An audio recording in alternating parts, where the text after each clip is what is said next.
Hello, and welcome to Pros and Cons Uncovered, the channel that looks at every side of a story. Today, we're diving into a topic at the heart of recent events in Britain, the monarchy.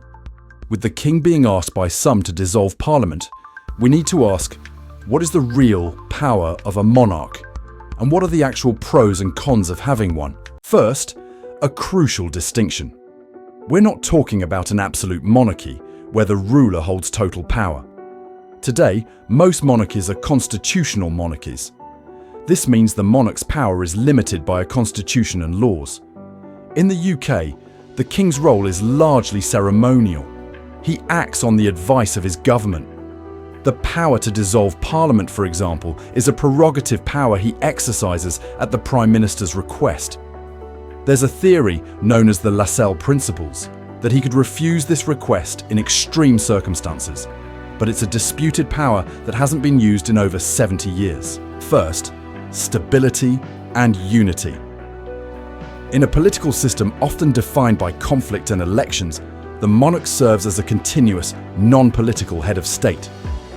They are a national figurehead above the daily political fray, providing a sense of stability and unity, especially during times of crisis. Second, soft power and diplomacy.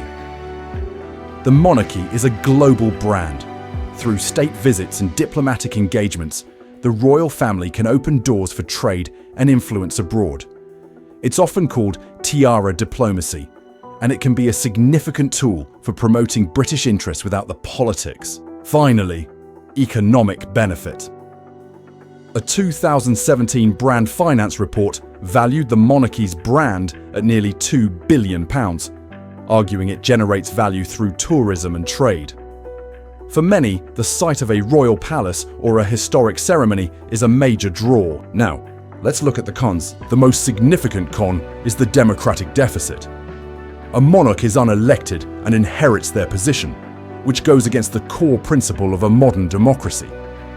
That power should be held by those who are accountable to the people. You can't vote them in, and you can't vote them out. Second, the cost. While proponents argue for its economic benefit, critics such as the group Republic claim the monarchy is a financial drain on the public. They point to the total cost, which they estimate at hundreds of millions of pounds a year, arguing that the tourism benefits are overblown.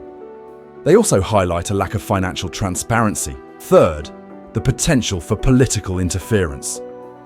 While the monarch is supposed to be above politics, critics argue they still exercise undue influence through secret lobbying and private meetings with ministers.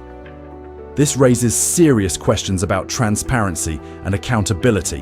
While a monarch's power is limited, history shows us they can still intervene in political matters. A key example is the 1975 Australian constitutional crisis, where the Queen's representative, the Governor-General, controversially dismissed the Prime Minister. In a very different case, the swift action of King Juan Carlos of Spain in 1981 was credited with saving the country's fledgling democracy from a military coup. These events show that even a largely ceremonial role can have a massive impact. So, there you have it.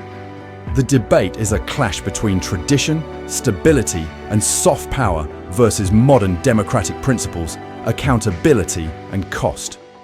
Ultimately, the question isn't just about the current moment, but about what kind of future a country wants to build. We hope this gave you a balanced view. Let us know what you think in the comments. Thanks for watching. Hit like, subscribe, and we'll see you next time on Pros and Cons Uncovered.